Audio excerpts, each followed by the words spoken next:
मध्ये आपले पुन्हा एकदा मनापासून स्वागत। तुम्ही आमचा मागचा अर्नाळ्याचा व्हिडिओ पाहिला असेल। ह्या कोळी बांधवांच्या मेहनतीला काही दाद नाही, तर आज मी तुम्हाला पाचूबंदरला घेऊन आलेली आहे आणि आता लवकरच आमचे बांधव मासेमारीसाठी समुद्रात जात आहेत। त्यांची तयारी अगदी जोशामध्ये चालू आहे। माझ्यासोबत आहेत विल्यम दादा। आपण त्यांचा जोश जो ओसंडून वाहतोय तो आपण जाणून घेणार आहोत। दादा, आता ही सगळी तयारी चालू आहे, ही कशासाठी तयारी चालू आहे? आम्ही मासेमारीसाठी समुद्रात जाणार आहोत। जून जुलैमध्ये आम्ही बंद होतो। आता ऑगस्टमध्ये आम्हाला सरकार गव्हर्नमेंटमधून 1 तारखेला परमिशन मिळेल आणि आम्ही जाऊ। त्याच्यासाठी आम्ही तयारी करायला घेतलेली आहे आता। ओके, मग आता सगळ्या जवळपास आपल्या सगळ्या छोट्या छोट्या बोटी आणि मोठ्या बोटी आपल्या समुद्रात लागलेल्या आहेत। म्हणजे तुम्ही आता काही पावसाळ्यासाठी सगळी तयारी चालू केलेली आहे। काय काय साधारण तुम्ही आता बोटीवर घेऊन जाताय? आम्ही जाळी घेणार, डिझेल घेणार, परत बर्फ चढवणार, पाणी चढवणार आणि किराणा जो आपल्याला ते खाण्यासाठी जे अन्न जेवण खायला जे किराणा लागतं ते किराणा चढवणार। ओके, साधारण आता म्हणजे बोटी तुम्ही किती तारखेला घेऊन जाणार आहेत? गव्हर्नमेंटची तारीख आहे 1 तारीख आहे, पण आता गव्हर्नमेंट जेव्हा आम्हाला सांगेल इशारा येईल की तुम्हाला जायचं आहे तेव्हा आम्ही जाऊ शकतो, त्याशिवाय आम्ही जाऊ शकतो। पण असं सांगतात की नारळी पौर्णिमा झाल्यानंतरच निघतात, तर नारळी पौर्णिमेच्या दिवशी तुम्ही निघणार आहात का? कसं काय? काही कुठे नारळी पौर्णिमा घेऊन ती काही 15 ऑगस्ट निघणार आहेत, पण या गव्हर्नमेंटचं जो हे आहे ना जे आर आहे की 1 तारीख, त्यामुळे 1 तारखेला म्हणजे 1 तारखेला तुमचे मजवे निघणार आहेत आजची? ओके ओके, मला जरा बघायला मिळेल तुम्ही काय काय तयारी करायला लावलेली आहे। आता एक अजून विचारते, आता या छोट्या बोटी आहेत ह्या तुम्ही कशासाठी वापरताय? ह्या आम्ही सामान चढवण्यासाठी, दुसऱ्या मोठ्या बोटीवर जाण्यासाठी इथून कॅरी करणार आणि मोठ्या बोटीवर घेऊन जाणार। म्हणजे जवळपास प्रवासासाठी या छोट्या बोटी आहेत, त्याच्यात तुम्ही सामान लोड करणार आणि आपण मोठ्या बोटीजवळ जाणार आहोत। ओके, तर माझाही उत्साह तेवढाच ओसंडून वाहतोय। मी दादांना रिक्वेस्ट केलेली आहे मला बोटीवर फिरून यायचं आहे आणि मी तुम्हालाही दाखवते की त्यांनी बोटीवर कशा प्रकारे तयारी करायला लावलेली आहे। फ्रेंड्स, मी ॲक्च्युली 4-5 दिवसा अगोदर बांधरला एका कामासाठी चाललेली होती आणि तेव्हा पाहिलं की जसं तिकडे जाळी बांधणं आणि इतर जी तयारी चालू होती त्याच्या व्यतिरिक्त हे बांधव दिवस रात्र काही न पाहता म्हणजे बोटीला पेंटिंग म्हणा, इंजिनचं दुरुस्ती करणं किंवा काही ती ताडपत्री सगळी सोडायला, म्हणजे एवढे दिवस ज्या बोटी बांधून ठेवलेल्या होत्या, नांगर फुटावून ठेवलेल्या होत्या, तर सोडणं हे सगळं मी सगळं पाहिलं। त्याच्यानंतर मी असं विचार केला की आपण प्रत्यक्षात जाऊन जर बोटी भरताना बघितलं तर त्याचा एक्सपिरियन्स चांगला असेल, तर आपण जाऊया त्यांच्यासोबत आणि पाहून घेऊया।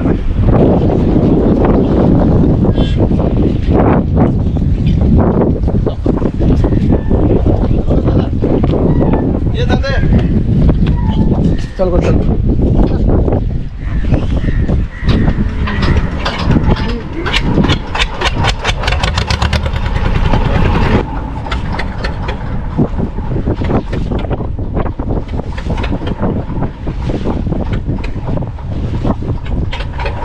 तुम्ही पाहताय आपण खूप डीप समुद्राजवळ आलेलो आहोत, एकदम आतमध्ये।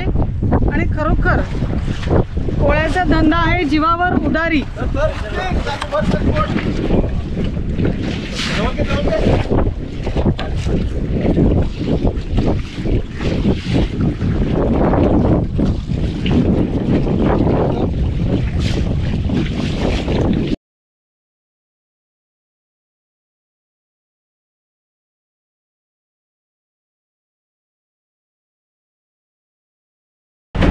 घाबरत का असे ना, कारण त्या बोटीला हात धरायला कुठेही काही सपोर्ट नव्हता। आम्ही आता मोठ्या बोटीजवळ आलेलो आहोत आणि आता त्यांनी बोटीची कशी तयारी केलेली आहे। त्यांना बॉल वगैरे लागतात समुद्रामध्ये, त्यांचं काहीतरी चिन्ह किंवा जाळी टाकताना, तर आपण सगळं त्यांच्याकडूनच जाणून घेणार आहोत। आपल्याला थोडी माहिती आहे। दादा, आम्हाला तुम्ही आता मध्ये काय काय तयारी केली दाखवणार मला? तुमची बोट आता 1 तारखेला निघणार आहे का? परमिशन दिले तर 1 तारखेला निघणार, म्हणजे 3 तारखेला जाणार आम्ही। ओके, म्हणजे अजून मोठी गेल्या नाही, आता सगळी तयारी चालू आहे। याच्यामध्ये बर्फ आहे। तुमची ही बोट आता किती दिवसासाठी जाणार आहे? ही साधारण 12-15 दिवसांसाठी जाणार। ओके, तुम्ही आता 3 तारखेला निघणार आहेत आणि एवढ्या लवकर तुम्ही बर्फ भरला याच्यामध्ये, हा राहणार आहे व्यवस्थित याच्यामध्ये? ओके, म्हणजे साधारण किती दिवस राहतो बर्फ? तसं बघितलं 20 दिवस राहतो, 20-25 दिवस राहतो. तशी आतमध्ये अरेंजमेंट केलेली आहे. म्हणजे 15 दिवसाचं जेवढा मासळी मिळेल, जशी तुम्हाला वाटलं की तुमचं स्टोरेज सेंटर भरलेलं आहे तसं तुम्ही रिटर्न येणार. म्हणजे समजा 15 दिवसा अगोदर तुमची बोट सफिशियंट मासळी मिळाली तर तुम्ही रिटर्न येणार. 10 तारखेला म्हणजे 10 दिवसात येऊ शकता, 5 दिवसात पण येऊ शकता. अच्छा. जशी आम्हाला मासळी मिळेल तशी त्याप्रमाणे. म्हणजे जास्तीत जास्त 15 दिवस आम्ही आतमध्ये असतो. ओके, म्हणजे त्या 15 दिवसाची तुम्हाला तयारी करायची आहे. नांगर डिझेल स्टॉक डिझेल इकडे किती दिवसाचं डिझेल? त्यामधला ही पाण्याची टाकी इकडे किती दिवसाचं? असं लिटरचं पाणी आहे. अच्छा, म्हणजे एवढी खाली डीप आहे. तर हा तुम्हाला रुटीन वापरासाठी पाणी लागणार आहे तो. हा पाणी तुम्ही कुठला आपल्या इथूनच तुम्ही ही बोट तिकडे आपल्या किनाऱ्यावर लावली आणि तिकडे तुम्ही तो पाण्याचे म्हणजे आपल्या घरचा बोरिंगचा वगैरे पाणी असतो तो नाही महानगरपालिकेचा नळाचा पाईप डायरेक्ट तेवढा लांब पाईप. आता ही बोट याच्यामध्ये तेव्हा तेवढं फेरे मारून मारून तुम्ही याच्यामध्ये पाणी जमा करणार. ही बोट ऍक्च्युली आपल्या किनाऱ्यापर्यंत जाऊ शकणार नाही, तेवढी खोल नाहीये. नाही दादा, तुम्ही जे आता टाकी दाखवली तो पाणी तुम्ही याच्यामध्ये कसं काय लोड करणार? आता 20 लिटरची कॅन घेऊन येतो आम्ही ओके. आणि त्याच्यामध्ये टाकतो. म्हणजे तुम्ही ह्या बोटीमध्ये असे 15-20 कॅन आणणार? नाही 35 कॅन एका वेळेला बोटीला ते ह्याच्यामध्ये एका वेळेला लोड करणार. ओके, मग हा पाणी तुम्हाला 15 दिवस पुरवायचा आहे.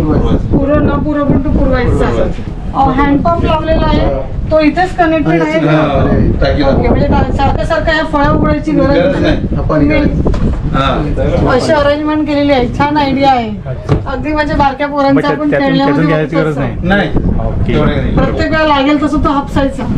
एकदा तो लोडिंग केला ना पाणी की त्याला हात लावायचा नाही. बस असं काहीतरी वेगळं नवीन नवीन बघण्यासाठी मिळतंय. हे आता आम्हाला वेगळंच माहिती पडत. माझ्यासाठी हा नवीन प्रकार आहे काहीतरी. बोरिंग आणि एक डिझेल स्टॉक आणि रेशन.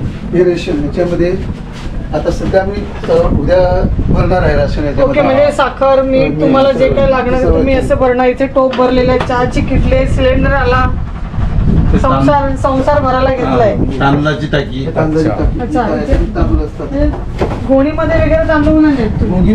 गोणीमध्ये भरून ना याच्यामध्ये टाकतो तुम्ही. इथे लोड करून याच्यामध्ये हरून हा, म्हणजे जेणेकरून काही पाण्याचं झालं तरी काय होणार नाही असं. तांदळाला पाणी लागणार नाही.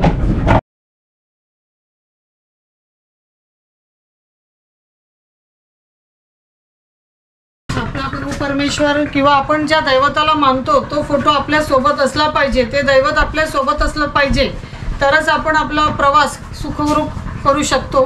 त्यांचा आशीर्वाद आपल्या धंद्यावर असलाच पाहिजे. दादा, साधारणतः डिझेल तुम्ही सांगितल्याप्रमाणे किती लिटर डिझेल तुमचं कसं काय भरताय? 1800 पर्यंत आम्ही डिझेल भरत असतो. 1000 लिटर? 1000 लिटर. तुम्ही स्वतः म्हणजे तुम्हाला माहिती झालं की काही बोटी मशीन मध्ये काही डिफॉल्ट आहे, तुम्ही स्वतः उतरून खाली करता. त्याचंही नॉलेज असणं गरजेचं आहे. कारण इथे जर रस्त्यावर गाडी बंद पडली, आपण गॅरेजवाल्याला धावतो, समुद्रात काय करणार? साधारण आता 15 दिवस तुम्ही बोटीवर मासेमारीसाठी जातात. किती माणसं एका वेळेला असतात तुमच्या सोबत? 13 माणसं, 14 माणसं पण असतात. 13-14 सध्या आता आपलीच माणसं बोटीवर आहेत की आपण इथून बाहेरून ज्याला आपण खपणार असं? बरोबर. ओके, कारण आता आपली मुलं चाललीत परदेशी कामानिमित्ताने, शिकतायत, बाहेर जात आहेत.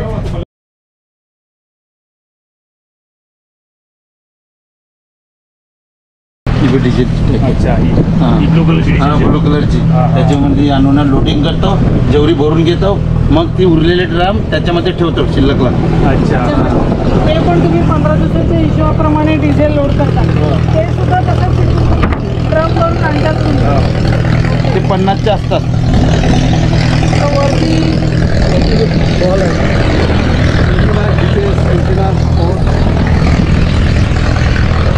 तुमच्या बोटीला सोलार सिस्टीम वगैरे बसवलेली असते का? बरोबर ना? कारण मी त्या दिवशी एका ठिकाणी बघितलं बोटीला, कारण समुद्रात आपण वीज कनेक्शन कुठून आणणार ना, तर सोलार असल्याशिवाय आपलं काही काम होणार नाही. पण पूर्वीपासून हे सोलारचं प्रचलित आहे का? पहिला डायनिमा म्हणतात, डायनिमा. अच्छा, म्हणजे ते मशीनहून आम्हाला लाईट हे करत असतं डायनिमा. तेव्हा बेल्ट टाकतो आम्ही. डायनिमा बॅटरीला त्याचं कनेक्शन असतं. बॅटरीमध्ये त्याची पॉवर हे करते आणि बॅटरीतून आम्हाला याच्यामध्ये देत असते. ओके, म्हणजे पूर्वी डायनिमा वापरायची आणि आता Ultimate सोलार चला. म्हणजे एकदम सोपं झालेलं आहे. ते पण आणि ते पण सुद्धा आहेत. अच्छा, डायनिमा सुद्धा आहे तुमच्यासोबत आता. आता आपला हा झेंडा, त्याच्यानंतर GPS साठी ते डिश बसवलेली आहे का वरती. आणि हा वायरलेस. समुद्रात तुम्ही मासेमारी करत असताना तुम्हाला काही प्रसंग आलेले आहेत का? थोडक्यात आम्हाला जरा सांगा. मी मासेमारी करत असताना रात्रीच्या वेळेला अशी समोरून बोट येत असते आणि जाळीसुद्धा आमची जाळीसुद्धा घेऊन जात असतात. त्याच्याबरोबर जाळीसुद्धा जाते. आम्ही त्यांना इशारा करतो पण ते नाही. कधी काही असतं चांगले तर ते जातात, वाजवून जातात, नाहीतर काही म्हणजे मुद्दामूनच आपले सुद्धा असले कोणीतरी पण असे आपल्या बाजूतून जाऊन आपली जाळी फाडून निघून जातात. आपले जे असतात ना या आमचे जे समुद्रजीव जे मासेमारी करतात ना ते नाही जात, पण या मोठ्या सिपी असतात ना, मोठ्या बोटी बाहेरच्या त्या येतात. इंडियन सुद्धा कार्गो शिप आता टायटॅनिकची साईज काय, टायटॅनिकला तर ही बोट दिसणार सुद्धा नाही त्याच्या कॅप्टनला. जाऊ दे. अच्छा, म्हणजे जाणून बुजून असं एक वेळेला- जाणून बुजून असं म्हणता येणार नाही. कदाचित त्याच्या लक्षात आलं नसेल, कदाचित आलं असेल त्यांच्याकडे सुद्धा त्यांना टर्न घ्यायला तर जमत हा, नाही. म्हणजे रात्रीच्या वेळी मोस्ट ऑफ असे प्रकरण घडतात. आता काही वर्षांपूर्वी कसं डोंगरी चौकची बोट होती ना, असे 2 तुकडे केलेले. तो तुकडा दुसरीकडे, हा तुकडा दुसरीकडे. म्हणजे त्याला तो अंदाज आला नाही का? हा, त्याच्या कप्तानाला तो अंदाज आला नाही, तो बोट फोडून पुढे गेला. ओके, त्याच्याही व्यतिरिक्त की बाबा तुम्ही समुद्रात आहेत, कुठे काही प्रसंग घडला आहे, घरच्या लोकांशी कॉन्टॅक्ट होत नाही किंवा कॉन्टॅक्ट तर होतच नाही घरच्या हा. लोकांशी. हे वायरलेस आहे. आमच्या इथे दुसरे बोट असतात जवळ त्यांची कॉन्टॅक्ट करण्याकरता. अच्छा, घरून म्हणजे कधी क्लिअर असलं, वायरलेस आपलं हवामान क्लिअर असलं तेव्हा कधी आवाज येतो, तर जास्त आवाज येत नाही करून. ओके. काही वेळ आता आपलं हा सरफेस आहे ना एकदम मोकळा वाटतो ना, काही वेळ आतमध्ये गेल्यावर कसं असतं, जाळी पसरलेली असतात, सगळं. दोरखंड वगैरे पसरलेले असतात. नाही, जर तुमचा पाय चुकून जर दोरखंडाच्या मध्ये पडला आणि तो दोरखंड खाली जात असतो तर तुम्ही गेले. त्याच्यामध्ये कारण तो खूप एवढा काळजी घ्यावी लागते. speedily हो, हो, उतरत हो. असतो. बरोबर. हे आपल्याला समजणार नाही, पण त्यांना समजतं बरोबर कुठे पाय ठेवायला पाहिजे, कुठे नाही. हा, म्हणजे- आपल्यासारखा माणूस कन्फ्युज होईल. बरोबर. जाळी आता तुम्ही किती भरले त्याच्यामध्ये? साधारण जाळी किती लांबीची वगैरे आहे तसं? 25 जाळी भरलेली आहे याच्यामध्ये. आता आपली ही बोट म्हणजे मोठ्या मासेमारीची असावी. हो. म्हणजे तुम्हाला तुमची एक ठराविक एरिया तुम्हाला वाटून दिलेली आहे का, की ह्याच ठिकाणी गेला तर इथे मोठ्या मासळी मिळेल आणि अमुक नाही, तसं एरियात काहीच गेला नाही. तर असं काय मासळी नसतं? कुठेतरी काय कुठलेही मासे असते. कुठेतरी मिळू शकते, पण आम्ही पारंपरिक म्हणजे आम्ही कुंट मारतात जमीन खाली, बरोबर. समुद्राच्या खाली कुंट मारून त्याच्यामध्ये दोर लावतो. त्या दोरीवर आम्ही हे जाळी बांधतो. मागील व्हिडिओ तुम्ही बरीचशी माहिती घेतलेली असेल, तशीच दादाकडून आपण थोडीशी माहिती घेतोय. त्याला रस्सी बांधलेली असते, ती रस्सी रस्सीवर वर घेतो आम्ही. ती रस्सी बांधली, त्या रस्सीवर आम्ही ही जाळी जाळी बांधतो. बांधतो. आणि त्या जाळीला खाली जाण्यासाठी दुसरे असे हे असतात, साखळी साखळी. हा नाही, एक 2 साईडचे नसते ते. अशी राहिली हे पाहिजे. बोल वरती बांधायचे. तोंड ओपन राहिलं हा. पाहिजे, जेणेकरून मासळी त्याच्यामध्ये जाऊ. हे फुगे बांधले, बॉल बांधले, ती त्याच्याने वर राहते. आणि हे बांधले, साखळ बांधले, साखळीने खाली जाळी खाली ती जाळी बसते. असे येते. तोंड उघडलं त्याच्यामधून त्याचं. मग मासली काहीतरी दोरखंड ही वरताना ह्याच्यावर वरतो. पहिला हातावर घ्यायची असे, हातावर खिचायची. ही आहे विंच. हे चालू करून याला आटे हे वरतात आणि असे ओढतात. ते जरा सोपं होतं. त्याच्यामुळे थोडस मेहनत आता कमी झालेली आहे याची. नाही तर पूर्वी खूप ओढाताण करायला लागायची याची थोडाची ना. सेम तसंच हाताने फोडायचे ना, आता ते आईस क्रशर ते बसवतो. अच्छा, हा. मशीन बसवली. म्हणजे प्रत्येक बोटीत असते काय? हो. आईस फोडण्यासाठी मशीन तयार केले, याच्यामध्ये आईस फोडत असतो आम्ही. म्हणजे असं प्रत्येक शिपमध्ये असं काही? हो. हा, प्रत्येक शिप. पूर्वी आपण ते क्रोशा याची वगैरे कुठायचे. पाईप मारले असते, त्याला ती रस्ती बांधली, ती रस्ती उचलणार या नांगराने, उचलणार आणि ती उचलून मग त्याला जॉईन करणं, ही रस्सी त्याला जॉईन करायची आणि ह्या रस्सीवर मग आपली जाळ जाळी बांधायची. असं हे प्रकार असतो. ओके. आता हा नांगर उचलायला साधारण किती लोक लागत असतील? 3-4 जण नाही, लागत हा असतील? छोटा आहे. दुसरा मोठा आम्ही टाकलेला आहे. आता नांगरेला टाकलेला हा, आहे. नांगर. हा, म्हणजे बोट एकासाठी तो खूप आवश्यक आहे. 120 किलो 120-125 किलो असतो. अच्छा, किती किलो असतो तो? 120-125 किलो असतो. म्हणजे की आता ही मोठी बोट आहे, ही बोट नांगरवून एका जागी ठेवण्यासाठी त्यांना तो 120 ते 125 किलो वजनाचा नांगर ऑलरेडी त्यांनी समुद्रात खुंटवलेला आहे, टाकलेला आहे. ही बोट रेडी आहे, सगळं सामान भरलं. आता हे सामान लोडिंग करण्यासाठी घेऊन जात आहेत. पाणी आहे, बॉल आहे, टॉप वगैरे सगळे घेतलेलं आहेत. सगळे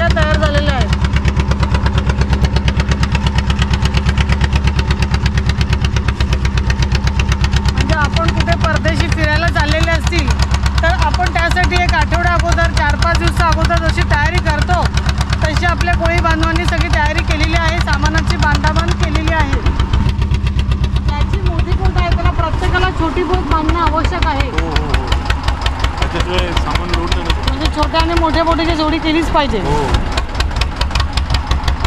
पूर्वी ॲक्च्युली थर्माकोल वगैरे बांधायचे, आता मला वाटत नाही की थर्माकोल कोणी वापरत असेल. समुद्रावरती तुम्ही जायला आता बॉल बांधतात बरोबर ना, थर्माकोल आता वापरात नाही आहे. नमस्कार. नमस्ते. तुम्ही आता साधारण किती ड्रम पाण्याचे भरलेले आहेत घेऊन जाण्यासाठी? हे 40 ते 50 ड्रम आहेत. ओके. आम्ही पाण्याचे ते भरून चाललेले आहेत. आणि आम्ही तिथे टँकमध्ये स्टोअर करणार आहोत. टँकमध्ये. ओके. आपलं घरचं वापरतं पाणी जो तुम्हाला रुटीन यूजसाठी लागणार आहे, हो हो. हा साधारण किती दिवस पुरणार आहे तुम्हाला पाणी? आम्ही साधारण 10 ते 15 दिवस त्याच्यावर हे पुरवणार. करणार. हो हो. आता आपण दुसऱ्या बोटीवर जाणार आहोत. माझी बसायची सोय झाली, माझे पाय लटपट लागले. आता यांचं तर हे रोजचंच काम आहे.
दोन घे.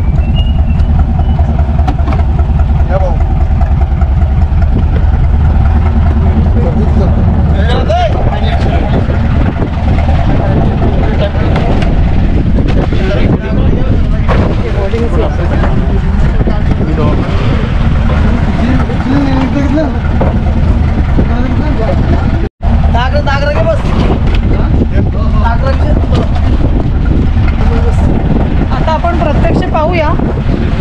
खाली मांडलेले आहेत पाण्याचे आणि ती टाकी जी तुम्हाला दाखवली मी अगोदर ती इथे भरायला लावलेली आहे. दुसऱ्या आपण बोटीमध्ये आहोत.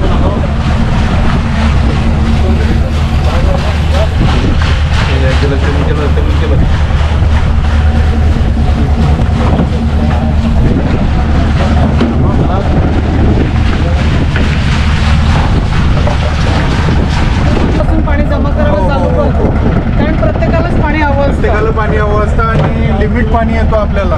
तर आम्हाला 50 ड्रम हवे असतात पूर्ण ट्रिपसाठी.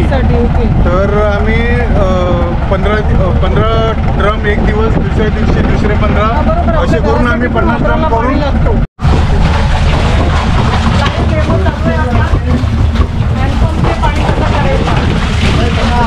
आला बघ. अच्छा पाणी असा म्हणजे टाकीमध्ये आपल्याला हात घालायची गरज नाही. तर सेफ पाणी सेफ राहतो एकदम. आता तुम्ही समजा 15 ऑगस्ट किंवा आपल्या 3 ऑगस्टला तुम्ही मासेमारीसाठी समुद्रात जाणार आहात बरोबर. तर लगातार कंटिन्युअस तुम्ही मासेमारी करणार की मध्ये तुम्ही असं 10-15 दिवसाचा गॅप घेता कसं काय? नाही, आम्ही कंटिन्यू मास्टरी नाही करत असतो. तुम्ही 10 दिवस जात असतो समुद्रामध्ये. 10 दिवसामध्ये फिशिंग करतो आणि परत पंचम 7-8 असतात. 5 दिवस आम्ही घरी असतो.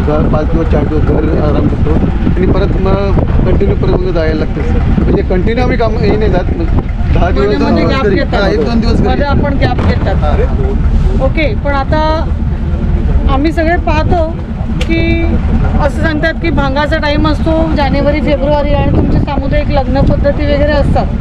तर ते कसं काय भांग म्हणजे नक्की काय असतं ॲक्च्युली? त्या टायमाला म्हणजे जानेवारीमधून मासळीची जी मासळी कमी सापडत असते कमी मिळत असते. त्यामुळे आम्ही काय केलेलं आता 2-3 वर्ष झाली आम्ही मासळी म्हणजे जानेवारी आणि फेब्रुवारी मार्च हे महिने आम्ही खातच नाही, घरी असतो. त्याच्यामध्ये लग्नाचा पण प्रोग्राम असते, सर्वांना एकत्र भेटायला म्हणजे लग्न प्रोग्राम पण करायचे असतात. त्या हिशोबाने लग्नाचे पण प्रोग्राम होतात. आणि प्लस दुसरं काय असते, बिल्डिंग टाकायचं हे असते मासळींची, आणि ती बिल्डिंग वाढावी, नवीन मासळी वाढावी हा हेतू त्यामागचा आहे. नाहीतर मग आपण नुसते मासळी पकडत राहणार, आपल्याला नवीन मासळी मिळत नाही, पिलं मिळणार. सो त्यांनी एक नवीन संकल्प हाती घेतलेला आहे की तो जानेवारी फेब्रुवारी मार्च हे 3 महिन्यात ते थोडासा आराम करतात.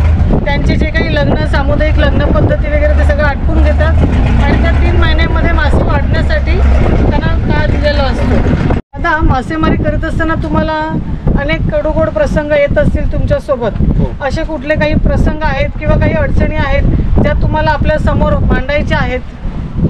बघा, पहिली गोष्ट म्हणजे जेव्हा मासेमारी हंगाम सुरू होतो तेव्हा पहिली गोष्ट म्हणजे आम्हाला वॉर्निंगसुद्धा भेटत नाही, वेदरचं वॉर्निंग नसतं आम्हाला.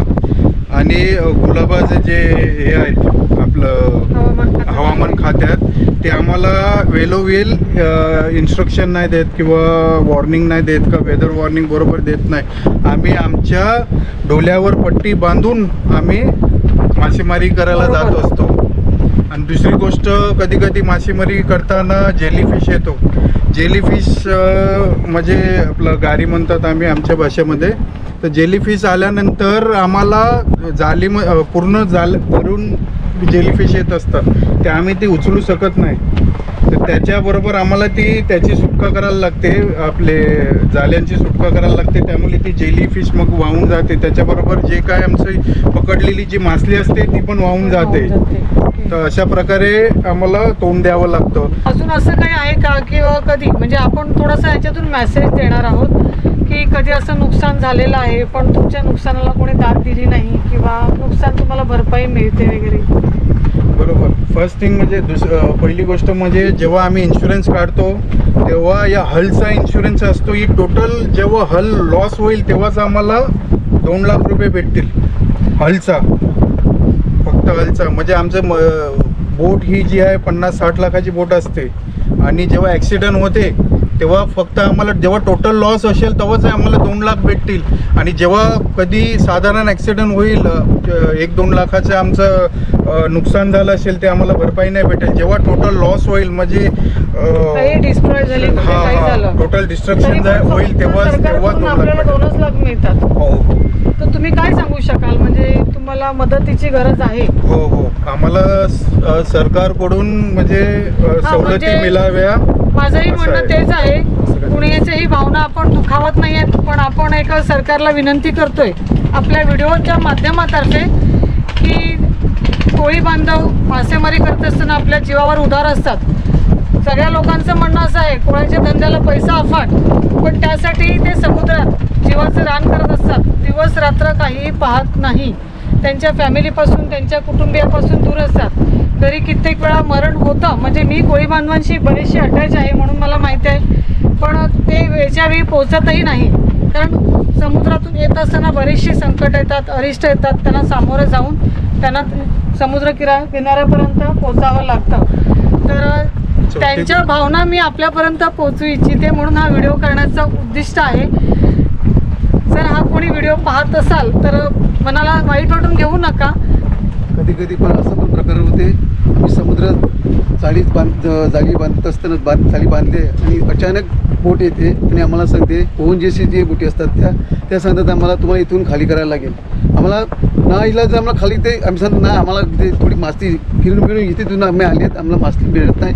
ते ऐकतच नाही आमचं, नाही तुम्हाला इथून जायला लागेल. आणि त्या इथून पळवतात. परत दुसरे कुठे गेलो इथे पण काही असतात ते पण सांगतात की नाही इथे तुम्हाला मासली करता येईल. दादा मी काय म्हणते, तुम्ही आता ONGCचं नाव सांगितलं, पण तुम्हाला ह्याच्यापूर्वी किंवा जेव्हा त्यांचं काही संशोधन असतं त्यावेळेस तुम्हाला कुठल्या प्रकारची काही कल्पना वगैरे दिलेली असते का? तशी काही कल्पना देत नाही. कधी अचानक ते येतात आणि सांगतात की आम्ही इथे आम्ही सर्वे करणार आहे, तुम्हाला इथून जावं लागेल.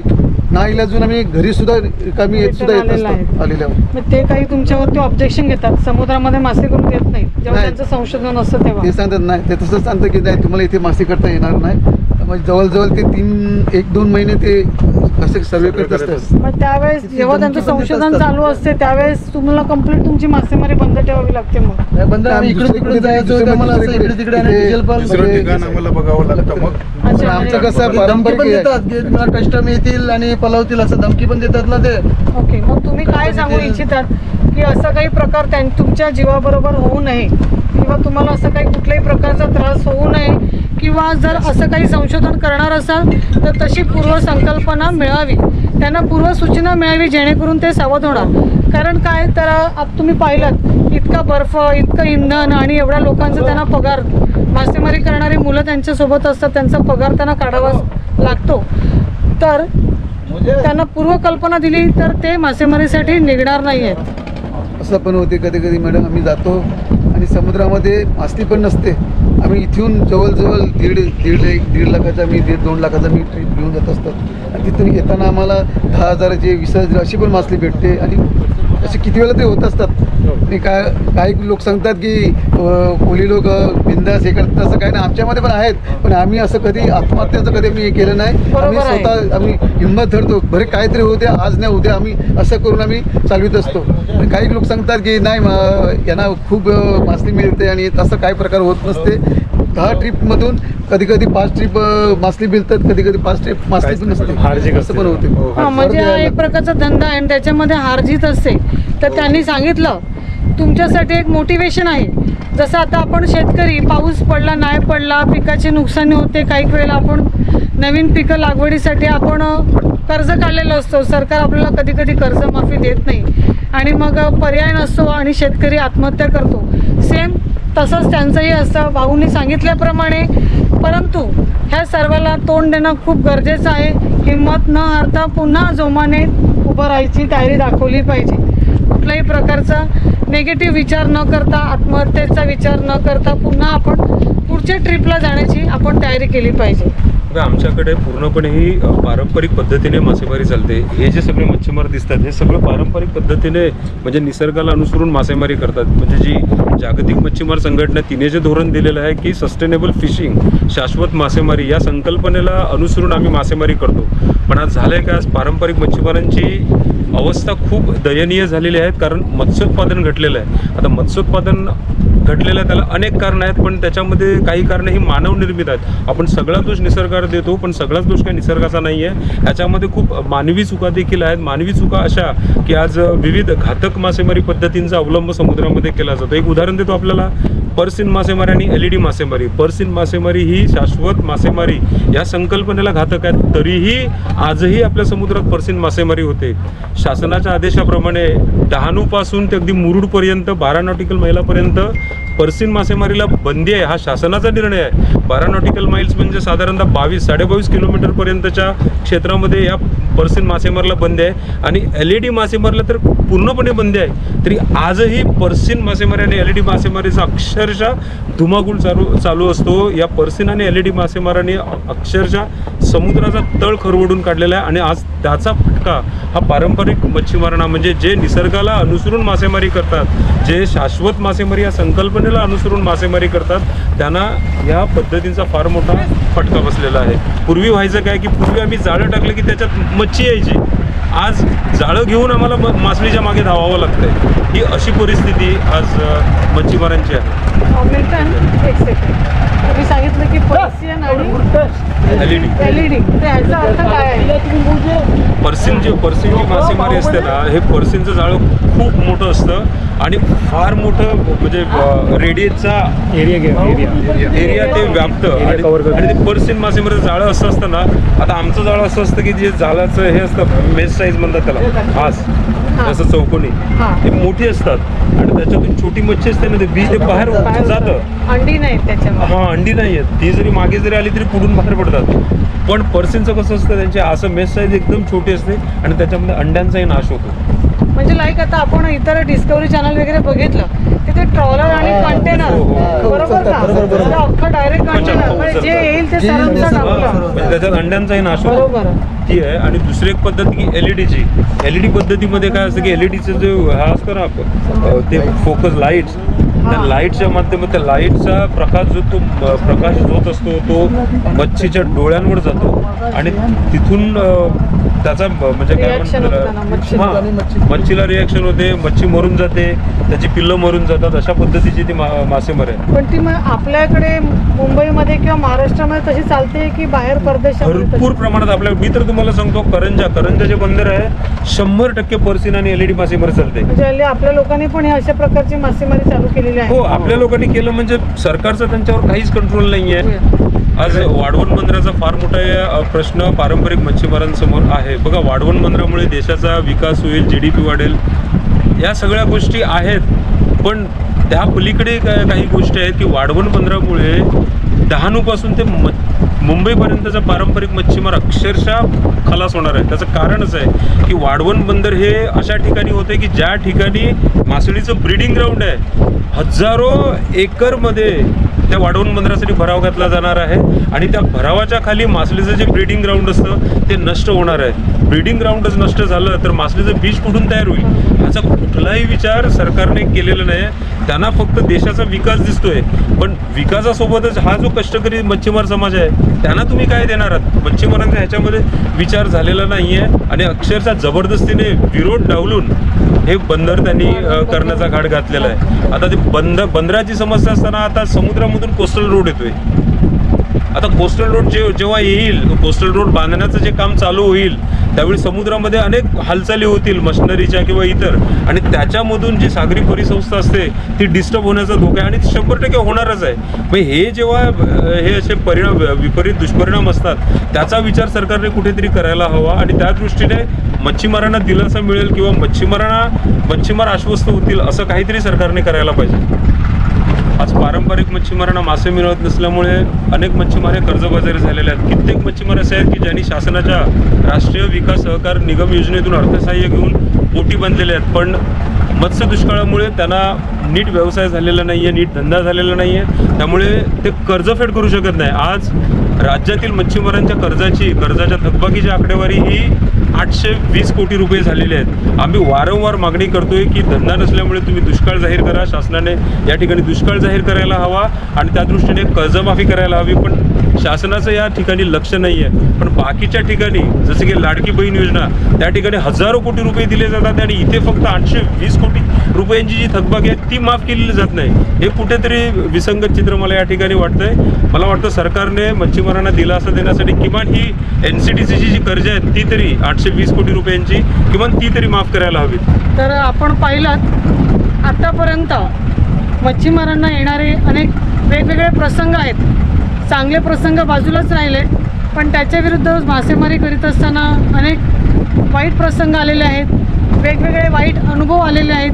आपल्याला मिल्टन यांनी सांगितलेलं आहे की कुठल्या कुठल्या प्रसंगांना त्यांना फेस करावं लागतं. तर मिल्टन, तुम्ही तुमचा अमूल्य वेळ आम्हाला दिलात आणि तुमची माहिती आमच्यापर्यंत पोहोचवली त्याबद्दल धन्यवाद. आणि तुमची माहिती आपण पुढेही आपल्या विभागापर्यंत पोहोचवणार आहोत. बघूया या आपल्या माहितीने सरकार आपल्यापर्यंत किती प्रमाणात मदत करण्याची तयारी दर्शवतो. थँक्यू. तर तुम्हाला आजचा आमचा माहितीपर व्हिडिओ कसा वाटला ते तुम्ही आम्हाला कमेंटद्वारे कळवा. व्हिडिओ आवडल्यास लाईक करायला विसरू नका. चॅनलला नवीन असाल तर सबस्क्राईब करून घ्या, बेल आयकनचं बटन दाबून घ्या, जेणेकरून येणाऱ्या नवनवीन व्हिडिओंचे तुम्हाला नोटिफिकेशन्स होतील. थँक्यू.